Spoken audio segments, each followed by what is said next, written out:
different world. It was a big weekend here in Los Angeles. A lot of very exciting stuff's going on. First of all, Mercury is in retrograde, which means nothing, I guess. And the Rams, the Los Angeles Rams, won a thriller to earn a spot in the NFC Championship game. Did you watch the games this weekend? Yes, of course. Crazy games. Crazy Go games, Rams. right? Now you're rooting for the Rams. You were a Cowboys fan last week. Yeah, but now the Rams. Okay, all right. Very loyal. By the way, if this ends, he'll go right to another show. Every NFL playoff game came down to the final play this week, and the Rams somehow turned it around on Tom Brady, Tom Brady brought his team back. It was classic Tom Brady's 27-3.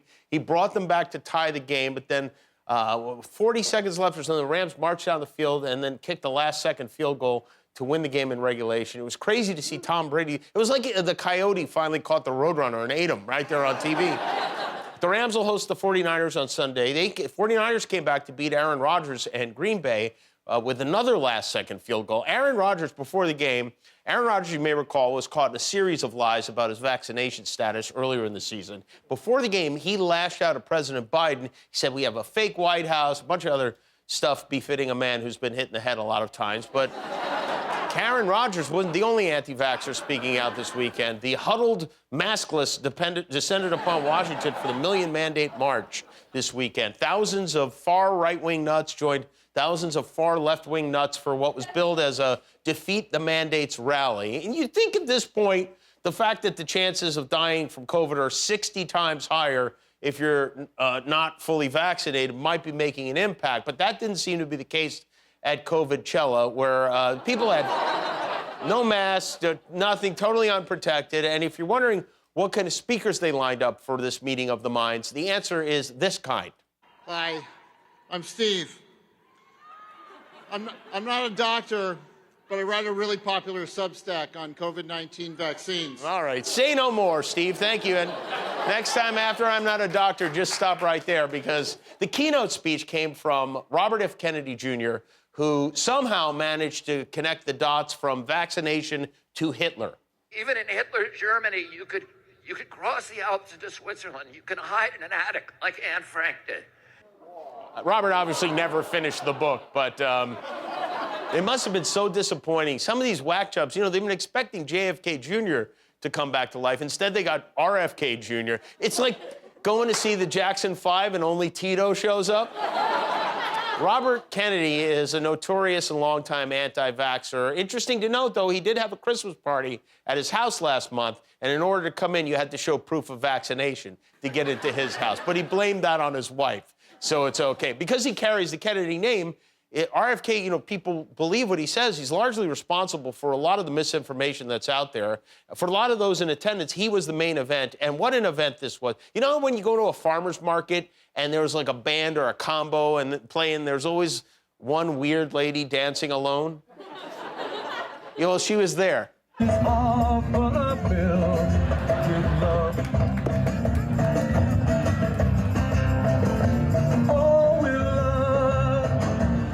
It's either dancing or a medical emergency, I'm not sure, but... On Friday in D.C., the House Select Committee, looking into the extent of Trump's involvement in the insurrection on January 6th, received a load of documents that the former president sued to try to prevent them from seeing. One of those documents is a draft of a very damning executive order that would have directed the National Guard to seize voting machines after the election. These machines that we use at the polls, he wanted the National Guard to go in and take them. It's not clear who wrote the document.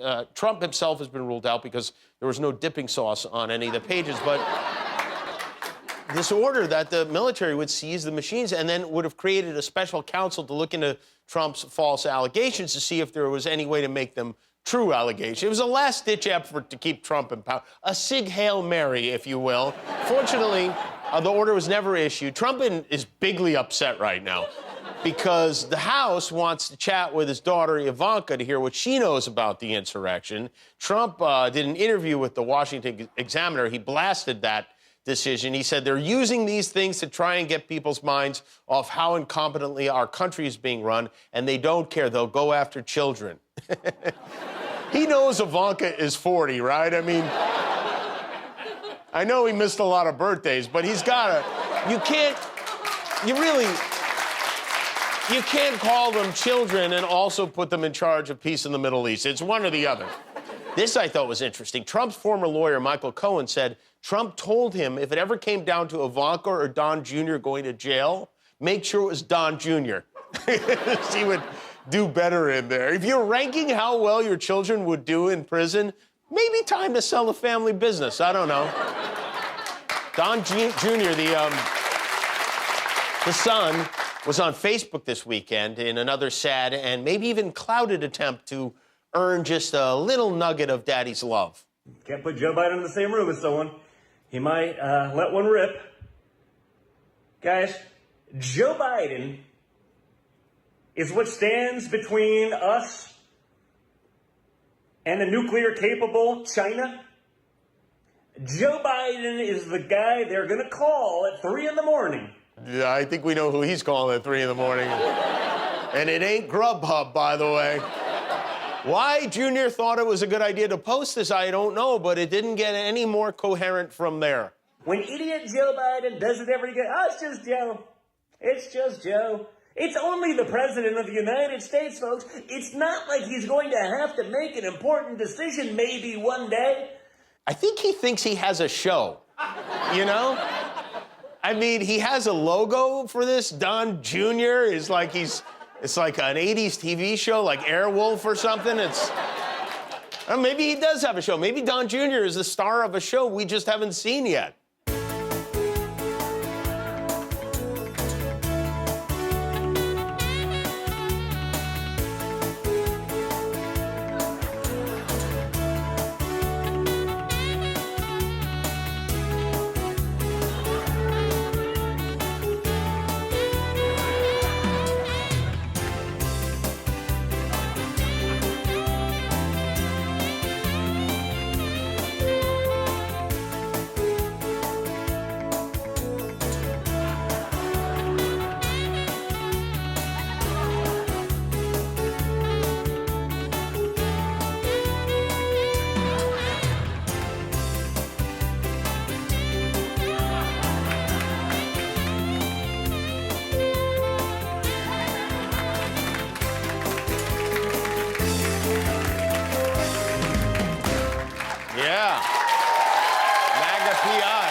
Unfortunately for DJ TJ, Joe Biden came back to life today. Biden was caught on a hot mic talking about Peter Doocy of Fox News. Doocy asked, he doesn't really ask questions, he says obnoxious things. He asked Biden if inflation is a political liability ahead of the midterm elections, which of course it is, and then we got to hear Biden drop a Doocy. That's a great asset. More inflation. What a stupid son of a bitch. Yeah, there's old snarky malarkey. We've been wondering where he was. I'm surprised Doocy didn't ask Biden to weigh in on the sexiness of M&Ms. The big story, especially if you've been watching Fox News, is about M&Ms this week. And do you know about this? M&Ms announced changes to their characters. They're going from this on the package to this in the hope of what they said is a more inclusive world where everyone feels they belong. And of course, the Tucker Carlson crowd lost their minds about this. He's part of a woke conspiracy to make the M&Ms, he said, deeply unappealing and totally androgynous. And in some ways, I get it. I mean, why do M&Ms even have body parts? It doesn't make sense for these characters to be inclusive. They're 70 years old. How many 70-year-olds do you know who are inclusive? I don't know any.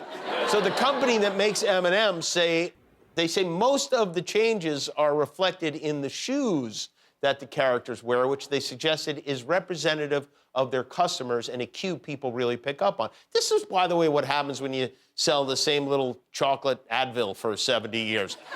You start to hallucinate. You start to think your customers, who are 5, by the way, pick up on shoe-related cues. But it's hardly something to get mad about. But that's what these guys do. They get mad about stuff on television. The world of right-wing outrage is very outraged on this subject. And so joining us now from the show Triggered Much is a conservative YouTuber named Ken Reynolds. Ken, thank you for being with us. Now, I see you have some stuff there.